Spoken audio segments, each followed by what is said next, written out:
Hi everyone, ఎలా ఉన్నారు? అందరూ బాగున్నారా? నేనైతే ఫుల్ హ్యాపీగా ఉన్నాను. వెల్కమ్ టు అవర్ ఛానల్ వంటిల్లు/1628. ఈరోజు మనం చూడబోయే రెసిపీ నేమ్ ఏంటి, ఇంగ్రీడియంట్స్ ఏమేమి కావాలి చూసేద్దామా? రెసిపీ నేమ్ ఏం లేదండి, ఎగ్ రైస్. చాలా సింపుల్ అండ్ ఈజీగా చేసేసుకోవచ్చు. దీనికి కావాల్సింది eggs, rice, onion, tomato, coriander, salt, chilli powder, garam masala, ginger garlic paste and కొంచెం పసుపు అండ్ సరిపడిన ఆయిల్. వీటన్నిటిని సిద్ధం చేసుకున్నారనుకోండి, వితిన్ 10 to 15 మినిట్స్లో ఎగ్ రైస్ అనేది సింపుల్గా చేసుకోవచ్చు. చూడండి, ఎగ్ రైస్ ఎంత బాగుండేది, 2 yummy. చాలా సింపుల్ అండ్ చాలా ఈజీగా, without any food colours, without any essence, చాలా ఈజీగా, చాలా సింపుల్గా మన ఇంట్లో ఉన్న ఇంగ్రీడియంట్స్తో మనం చేసుకోవచ్చు. ఈవెన్ లెఫ్ట్ ఓవర్ రైస్తో కూడా, ఆల్రెడీ మిగిలిపోయిన రైస్తో కూడా మనం చేసుకోవచ్చు. నేను ఇప్పుడు ముందుగా 1 గ్లాస్ ఆఫ్ రైస్ తీసుకుంటున్నాను. రైస్ ముందుగా కుక్ చేసుకొని పెట్టుకోవాలి. కానీ గ్లాస్ తీసుకొని మంచిగా 2 to 3 times చక్కగా వాష్ చేసేసుకోండి. వాష్ చేసుకున్న తర్వాత సన్నపడిన క్వాంటిటీలో వాటర్ వేసుకోవాలి. కొంతమంది గ్లాస్ క్వాంటిటీలోనే వేసుకుంటారు కాబట్టి గ్లాస్ రైస్ తీసుకుంటే 1:2 ఆఫ్ వాటర్ వేసుకోవాలి అనమాట. వాటర్ వేసుకొని మంచిగా, వాటర్ మనకి రైస్ని బట్టి ఉంటాయి కాబట్టి మీరు చూసుకొని వేసుకోండి. ఈవెన్ బాస్మతి రైస్తో కూడా మీరు చేసుకోవచ్చు. నా దగ్గర అవైలబిలిటీ లేవు, నేను డైలీ రైసే యూజ్ చేస్తాను. రైస్ యూజ్ చేసి మీకు నచ్చిన రైస్తో చేసేసుకోండి, నో ఇష్యూ. ఇప్పుడు మంచిగా వాటర్ సరిపడిన పోసుకున్న తర్వాత స్టవ్ ఆన్ చేసేసి రైస్ కుక్ చేసుకోవడానికి పెట్టుకోండి. ఇప్పుడు మనం ముందుగా తీసుకున్న ఇంగ్రీడియంట్స్, వెజిటేబుల్స్ కట్ చేసుకొని పెట్టుకోవాలి కదా. Let's tomato, onion and chilli and కొంచెం కొత్తిమీర, ఇవన్నీ చక్కగా మీకు చిన్న చిన్నగా కావాలంటే చిన్న చిన్నగా, లేకపోతే మీకు ఏ సైజులో కావాలి అనుకుంటే ఆ సైజులో మంచిగా కట్ చేసేసుకొని పక్కన పెట్టేసుకోండి. ఇలా పక్కన పెట్టేసుకున్న తర్వాత ఒకసారి రైస్ చెక్ చేద్దాం, రైస్ ఎంతవరకు కుక్ అవుతుందో చూసేసుకుందాం. చూడండి, ఆల్రెడీ కుక్ అవుతూ ఉంది. వన్స్ రైస్ అయిపోతే మనం ఫ్రైడ్ రైస్ చేసేసుకోవచ్చు. చాలా త్వరగా అయిపోయింది. చూడండి, రైస్ కూడా కుక్ అయిపోయింది. మనం వాటర్ క్వాంటిటీని బట్టి రైస్ మనకి మెత్తగా కావాలా, పొడి పొడిగా కావాలా అదని ఉంటుంది. మీరు వాటర్ క్వాంటిటీ చూసుకొని వేసుకోండి. ఇప్పుడు ఫ్రైడ్ రైస్ కోసం స్టవ్ ఆన్ చేసి కడాయి పెట్టుకొని, కడాయి హీట్ అయిపోయిన తర్వాత సరిపడిన ఆయిల్ వేసుకోవాలి. ఎగ్ రెసిపీస్కి, నాన్ వెజ్ రెసిపీస్కి కొంచెం ఆయిల్ ఎక్కువ పడుతుంది కాబట్టి చూసుకొని వేసుకోండి. ఇప్పుడు ఆనియన్స్, ముందుగా మనం కట్ చేసి పెట్టుకున్న ఆనియన్స్ వేసేసుకొని మంచిగా ఫ్రై చేసుకోవాలి. గోల్డిష్ కలర్ అంటాం కదా, ఆ కలర్ వచ్చేదాకా మంచిగా ఫ్రై చేసుకోండి. ఆనియన్స్ మొత్తం మంచిగా ఫ్రై అయిపోయిన తర్వాత ముందుగా మనం కట్ చేసి పెట్టుకున్న చిల్లీస్ కూడా వేసుకొని మంచిగా ఫ్రై చేసుకోండి. చిల్లీ క్లిప్ అనేది మిస్ అయింది, ఏమనుకోకండి. చిల్లీస్ కూడా వేసుకొని మంచిగా ఫ్రై చేసేసుకోవాలి. వన్స్ చిల్లీస్ కూడా ఫ్రై అయిపోయిన తర్వాత కొంచెం పసుపు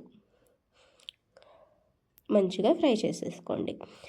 పసుపు, చిల్లీస్ అండ్ ఆనియన్ మంచిగా ఫ్రై అయిపోయిన తర్వాత ముందుగా మనం కట్ చేసి పెట్టుకున్నాం కదా, ఆ కట్ చేసి పెట్టిన టమాటోస్ కూడా వేసేసుకోవాలి. ముందే చెప్తున్నాను, మీ దగ్గర కనుక కరివేపాకు ఉంటే ఇదే స్టేజ్లో కరివేపాకు కూడా వేసుకోండి. ఫ్లేవర్ చాలా బాగుంటుంది అండ్ కరివేపాకు మన హెయిర్కి, మన ఐకి చాలా మంచిది. నా దగ్గర లేదు, అందుకని నేను వేసుకోవట్లేదు. టమాటోస్ కూడా వేసేసుకొని టమాటోస్ అనేవి మగ్గాలి. మగ్గేంత వరకు మంచిగా ఫ్రై చేసేసుకోండి. ఈజీ టిప్ ఏంటంటే, ఆనియన్స్, టమాటోస్ మంచి త్వరగా ఫ్రై అయిపోవాలి అంటే సాల్ట్ ఈజ్ ద బెస్ట్ అని చెప్తాను. కొంచెం సాల్ట్ వేసుకొని మంచిగా ఫ్రై చేసేసుకోండి.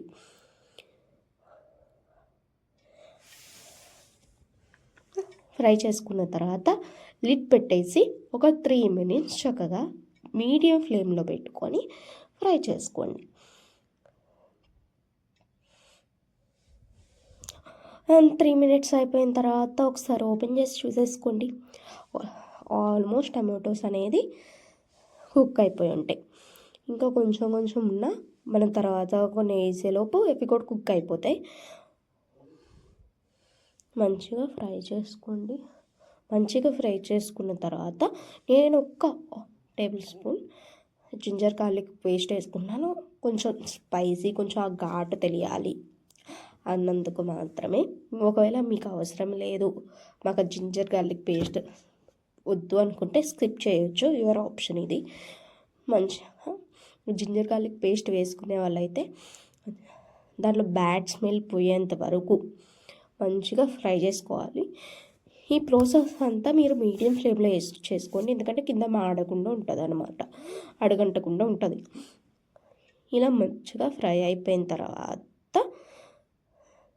ముందుగా మనం కుక్ చేసి పెట్టుకున్నాం కదా రైస్, ఆల్రెడీ ఆ రైస్ని పక్కన పెట్టేసుకోండి. కొంచెం వేరే ప్లేట్లోకి తీసుకొని రైస్ పక్కన పెట్టేసుకుంటే చీజ్గా ఉంటుంది. చూసారా, ఇప్పుడు కొంచెం ఇందాక కొంచెం సాల్ట్ వేసుకున్నాం, ఇప్పుడు కూడా కొంచెం సాల్ట్ వేసుకోండి.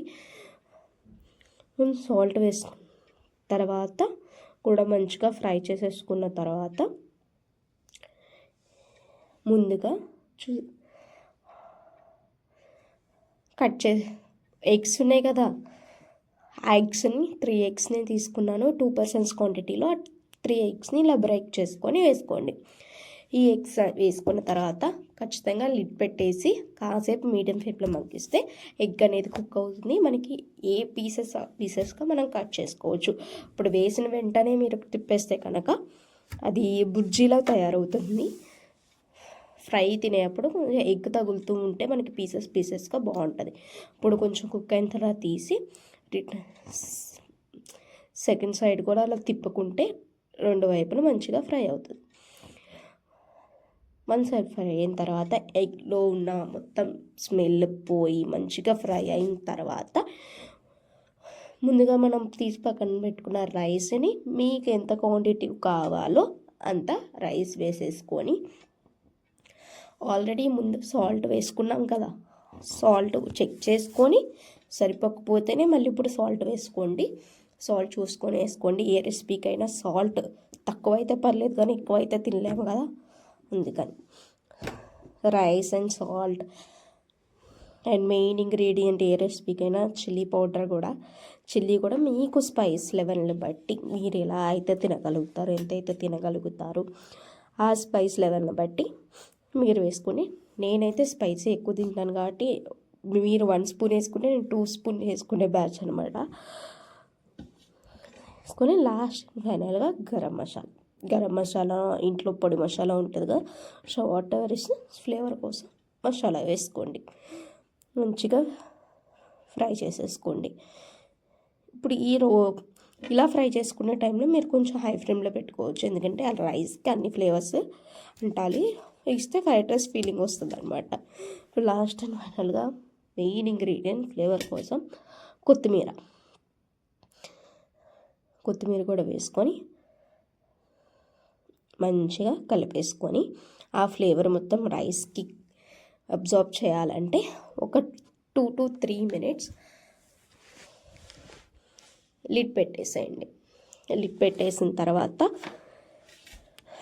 ఒక 2-3 minutes తర్వాత ఓపెన్ చేశారనుకోండి, ఆ ఫ్లేవర్ మొత్తం మనకు తెలుస్తుంది. ఆ స్మెల్ కూడా చాలా బాగుంటుంది. అంతే అండి, చాలా ఈజీ రెసిపీ, చాలా అంటే చాలా ఈజీ రెసిపీ. రైస్ కుక్ చేసుకొని పక్కన పెట్టేసుకొని టమాటో అండ్ ఆనియన్స్ కట్ చేసుకుంటే చాలా 10 to 15 minutesలో అయిపోతుంది. చూసారా, అయిపోయింది. స్టవ్ ఆఫ్ చేసేసి మీకు కావాల్సినట్టు మీరు సర్వ్ చేసుకొని తినేసేయటమే. నేను ఇలా బౌల్లో తీసుకుంటున్నాను.